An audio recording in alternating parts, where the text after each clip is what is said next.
What's going on, guys? This is Kosty coming to you with sharp trading plays only on PickDawgz. Baseball, baseball, baseball. I can't stress it enough. We had another winning night last night. Only dog betting. Everything we do is methodical. This isn't about trying to hit the big parlay or the big game.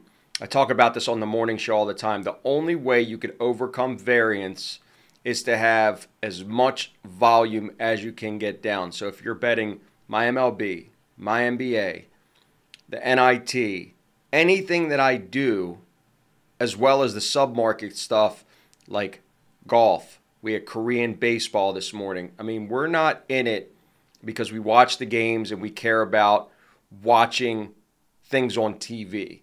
Our groups give us games because they're betting with an edge and they're beating the market.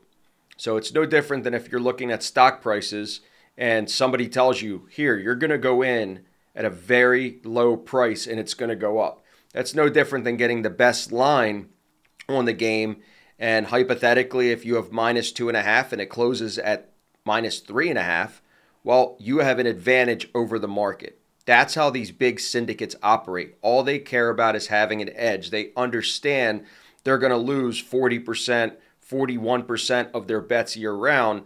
The only way that they could beat the market is by getting the best price possible. So if you're somebody that's been on the fence and you've been watching a lot of my videos and not quite sure if this is for you, if you have a big bankroll, it is for you. If you don't have a big bankroll, unfortunately, it's not for you. And not because you can't bet the games. Of course, you could bet the games that we give you. It's you can't afford the cost of these syndicate groups because they don't deal with small money. They're not in it for a couple dollars.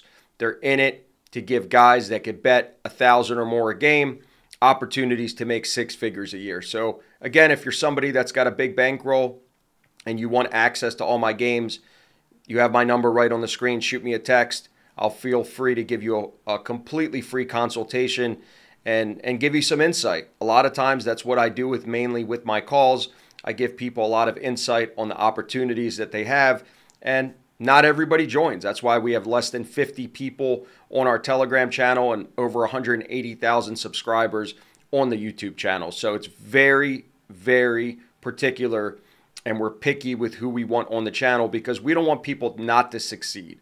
And if you're just here to watch the videos and get a free release, that's okay as well. I mean, I'm here to provide you guys with winners no matter what.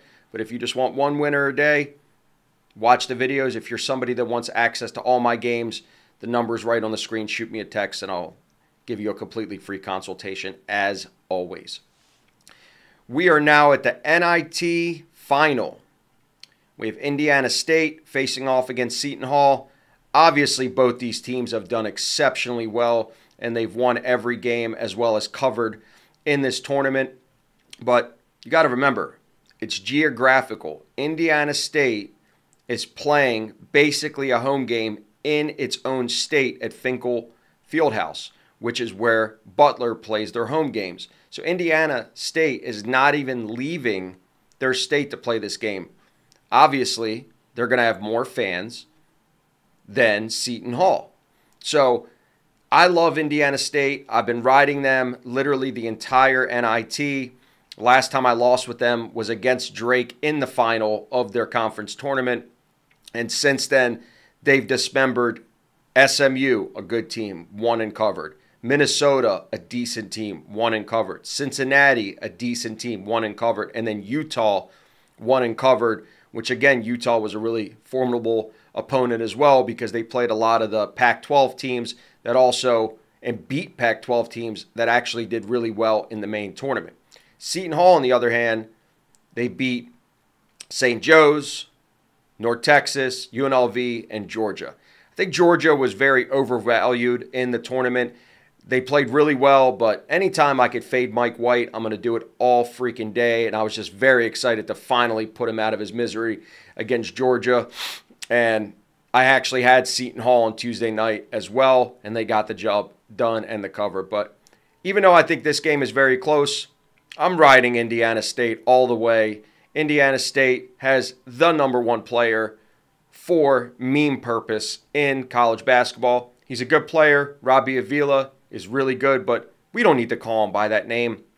Larry Blur sounds way better. Milk Chamberlain sounds way better. And Kareem Abdul-Jabbar sounds way better. So ride Indiana State as they take down the NIT. They should have been in the tournament. Virginia should have been out of the tournament. But listen, we're still making money with them no matter what tournament they're in. And that's all that really matters for us. So Indiana State, -3 all freaking day. I think this is going to be a wire-to-wire easy win for them. And they're going to be the NIT champions. And if you want access to all my games, you have the number on the screen, 775-636-7674. Shoot me a text. They say sharp trading plays. I'll personally give you a call back, and we'll take it from there. Have a good day.